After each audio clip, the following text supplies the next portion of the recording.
the mighty and resilient Merrimack River, carving through the communities of our great region. My name is Linda Lorden, proud president of Merrimack County Savings Bank, and like the river that serves as our namesake, we're a constant yet ever-changing presence. Because to us, it's bigger than banking. It's about powering communities and putting people first. It's about knowing where you came from and where you're going. That's Merrimack style. Visit us at themerrimack.com.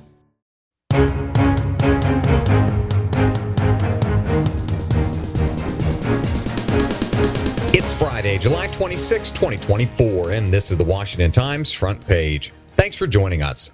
I'm George Gerbo. Republicans are demanding prosecutions of anti-Israel demonstrators who vandalized and damaged areas in Washington this week surrounding Israeli Prime Minister Benjamin Netanyahu's address to Congress.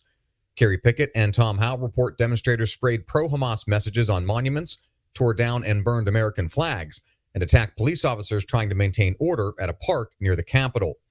Senate Minority Leader Mitch McConnell compared the destruction to the actions of the pro-Trump mob that rioted at the Capitol on January 6, 2021, with the Kentuckian saying of the pro-Palestinian protesters, the government should throw the book at them.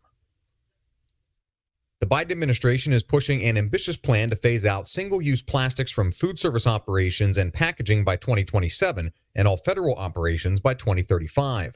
Tom Howe reports experts say the main waste culprits derive from the retail and food industries with single-use containers, cutlery, and cups. Installing refillable water stations to replace single-use bottles is easy, though finding replacements for packaging and other materials might take time. The administration says the life cycle of plastics is a concern.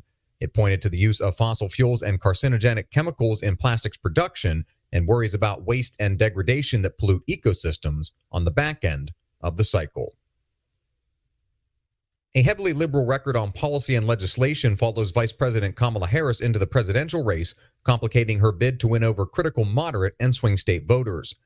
Susan Ferricchio looks at the vice president's record on issues from her time as the junior senator from California and as VP. Harris has not yet announced her agenda for securing the southern U.S. border, a top voter concern. She's been roundly criticized for doing little to stop illegal immigration after President Biden appointed her to head up the effort. The U.S. intelligence community's chief AI officer says the sector needs to develop a better way of distinguishing man from machine. John Byler, the chief AI officer in the Office of the Director of National Intelligence, told our Ryan Lovelace that no one is close to producing artificial general intelligence, but even measuring whether anyone is capable of such an accomplishment is difficult. Artificial general intelligence includes AI models that can perform tasks and comprehend as well as humans.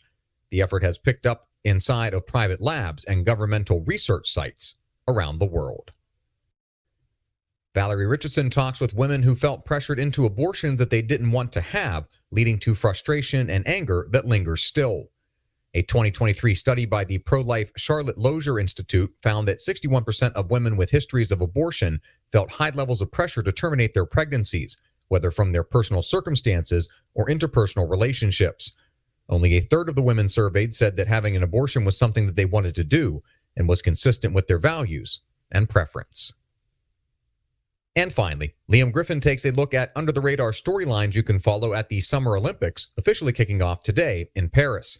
They include the showdown between the American and Australian swim teams, which should be electric after a year of buildup and trash talk since the World Championships in Japan, and local product Quincy Wilson, who at 16 is the youngest male track athlete ever named to the U.S. Olympic team. The Maryland native and Bullis School student will be part of the 4x400 meter relay pool in Paris after posting the sixth best time at the Olympic trials last month. Find all today's front page stories at WashingtonTimes.com/front page or on the Washington Times app, and find us wherever you get your podcasts. You can also find us on social media at Wash Times for breaking news, sports, commentary, and more. For the Washington Times, I'm George Gerbo.